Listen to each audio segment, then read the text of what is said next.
நிகழ்மகிழ் சொந்தங்களுக்கு வணக்கம். நம்ம இன்றைக்கி பார்க்க போகிறது ஒரு 5 பொருட்களை வச்சு நம்ம வித்தியாசமான சிக்கனில் ஒரு ரெசிபி செய்ய போகிறோம். ரொம்ப ஸ்பைஸியாக இருக்குங்க வரமிளகா வச்சு செய்கிறது. அதுக்கு நம்ம 1 கிலோ சிக்கனை இது மாதிரி சின்ன சின்னதாக கட் பண்ணி எடுத்துருக்குறோம். எந்த அளவுக்கு சின்னதாக கட் பண்ணுறீங்களோ அந்த அளவுக்கு சுவை நல்லாயிருக்கும். 1 கிலோ சிக்கன் மூழ்கிற அளவுக்கு நம்ம தேவையான அளவு தண்ணி ஊற்றிக்கலாங்க. அடுப்பு பற்ற வச்சு தண்ணி கொதிக்கட்டும்.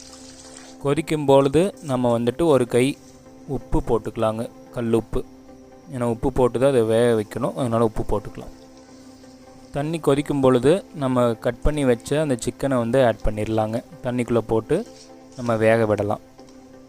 நீங்கள் பேச்சுலராக இருந்தால் ஃப்ரெண்ட்ஸு கூட இந்த சிக்கனை செஞ்சு சாப்பிட்லாம். ரொம்ப சுவையும் நல்ல காரமாகவும் இருக்கும். அதே மாதிரி ஃபேமிலினால் நீங்கள் உங்கள் வீட்டில் ஒரு நாள் இது மாதிரி டிஃப்ரெண்ட்டான சிக்கனை நீங்கள் செஞ்சு கொடுக்கலாம். கொஞ்சமாக மஞ்சத்தூள் ஆட் பண்ணிக்கலாங்க. நம்ம நிறைய ஆரோக்கிய குறிப்புகள்லாம் போட்டுட்ருக்குறோம். நேரம் இருக்கும்போது ஆரோக்கிய பதிவுகள் பாருங்கள். வரும் நாட்களில் நம்ம இது மாதிரி நீங்கள் விருப்பப்பட்டீங்கன்னா நான்வெஜ்ஜில் வித்தியாசமான வெரைட்டி பண்ணி காமிக்கலாம். வெறும் ஆரோக்கிய பதிவு மட்டுமே போட்டால் மக்கள் பார்க்க மாட்டேங்கிறாங்க. இது மாதிரி எல்லாமே கலந்து கொடுத்தா தான் பார்க்குறாங்க. அதனால தான் இதை பதிவிட்டுருக்குறோம். ப்ராய்லர் அளவோடு எடுத்துக்கோங்க. எப்பாவது மாதம் 1 முறை இல்லை 2 முறை உங்களுக்கு எப்பாவது ஆசை இருந்தால் மட்டும் எடுத்துக்கோங்க. இல்லைன்னா இதையே நீங்கள் நாட்டுக்கோழியில் செய்யுங்க, அதுவும் நல்லா தான் இருக்குங்க.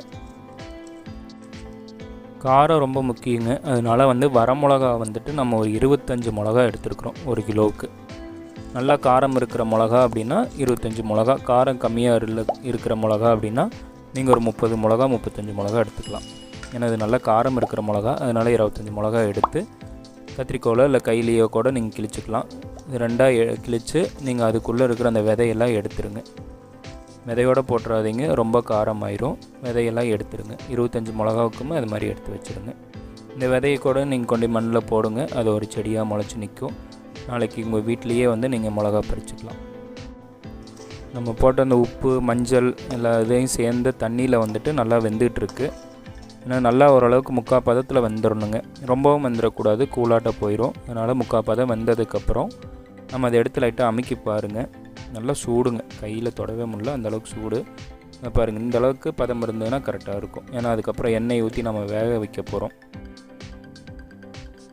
நீங்கள் இப்படி தனியாக கூட சாப்பிட்டு பார்க்கலாம், நல்லாயிருக்கும். இப்போ நம்ம அந்த தண்ணியை வடித்து எடுத்துக்கலாங்க. வடிக்கும்போது பார்த்து பண்ணுங்கள், சுடு தண்ணி மேலே பட்டுற போது. வடித்து எடுத்ததுக்கப்புறம் நீங்கள் வேணுனாலும் அந்த தண்ணியில் உங்களுக்கு வேணும் இல்லை அந்த தண்ணி வேஸ்ட்டாக போகுதுன்னு நீங்கள் நினச்சிங்க அப்படின்னா கொஞ்சம் சீரக மிளகு தட்டி போட்டு சூப்பாக கூட குடிக்கலாம் விருப்பப்பட்டீங்கன்னா. இப்போ நம்ம தேவையான அளவு வடச்சட்டியில் எண்ணெய் ஊற்றிக்கிறோங்க. எண்ணெய் முதலே ஊற்றிடுங்க. நடுவில் ஊற்றுனீங்க அப்படின்னா சுவை மாறிடும். அதனால் எந்த அளவுக்கு உங்களுக்கு அந்த கறியில் வேகணுமோ அந்த அளவுக்கு எண்ணெய் ஊற்றிக்கிங்க. எண்ணெய் ரொம்ப சூடாகிடக்கூடாதுங்க. ஒரு மிதமான சூட்டில் இப்போ நம்ம அந்த உரித்து வச்ச இந்த 25 மிளகாயும் ஆட் பண்ணிடலாம். ரொம்ப சூடாக இருக்கிறப்ப போட்டிங்கன்னா டக்குன்னு கருகிரும், அது வேஸ்ட்டாக போயிடும். அதுக்கப்புறம் அதை கீழே ஊற்றிட்டு தான் இப்போ ஃப்ரெஷ்ஷாக செய்கிற மாதிரி ஆயிரும்.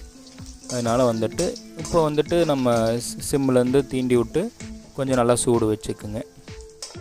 கரண்டியை வச்சு நல்லா கலரி விடுங்க. ஏன்னா அந்த எண்ணெயெல்லாம் இந்த மிளகாவில் நல்லா பட்டு நல்லா காந்தல் வருங்க. இப்போ நம்ம அந்த வடித்து வச்ச கறியை ஆட் பண்ணிடலாம். எங்கள் ஊருக்கு எங்கள் சித்தி வந்தாலும் சரி, இல்லை என் தங்கச்சி வந்தாலும் சரி, 1-2 ரிலேட்டிவ் வந்தாலும் சரி, இந்த உப்பு கறியை செஞ்சு தர சொல்லி கேட்பாங்க. அது அவ்வளோ நல்லாயிருக்கும். நான் போடுறது என்னமோ ஒரு 5 பொருள் தான் நம்ம போட போகிறோம். ஆனால் அதில் அவ்வளோ டேஸ்ட்டாக இருக்குங்க. செஞ்சு பாருங்கள். செஞ்சு பார்த்துட்டு கமெண்டில் தெரிவிங்க. இப்போ கறி வெந்துட்டுருக்கு. வேகிறப்பவே நம்ம தேவையான அளவு தூள் உப்பு போட்டுக்கலாங்க.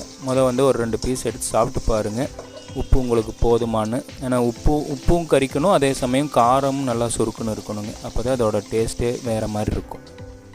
நல்லா அந்த எண்ணெயில் நல்லா பிரிஞ்சு வந்துட்டுருக்குங்க. ஏன்னா நல்லா எந்த அளவுக்கு அந்த எண்ணெயில் வேகுதோ அந்த அளவுக்கு அதோட காரம் நல்லா டேஸ்ட் அப்படியே கூட்டி கொடுக்குங்க. இந்த அளவுக்கு வெந்திருக்கு பாருங்கள். இந்த அளவுக்கு அந்த எண்ணெயிலையும் வேகணும், நல்லா பிரிஞ்சு வந்திருக்கணும். லைட்டாக ஒட்டும், அப்பப்போ நீங்கள் கலரிக்கிங்க. இதை நல்லா சுட சுட எடுத்து சாப்பிட்டு பாருங்கள். அதோட சுவையே வேறு லெவலில் இருக்கும். நான் சும்மா உங்களை டெம்ட் ஏற்றுறதுக்காக சொல்லலை, நீங்கள் செஞ்சு பாருங்கள். கண்டிப்பாக நீங்கள் கமெண்டில் சொல்லுவீங்க இதோட சுவையை. அப்படி அப்படியே அந்த வரமிளகாவுக்கும் அந்த எண்ணெய் காரத்துக்கும் எல்லாத்துக்கும் அந்த கறி சூப்பராக இருக்குங்க. நான் அதை சாப்பிட்டு காமிச்சு உங்களுக்கு வீடியோ போட்டிருக்கிறேன்.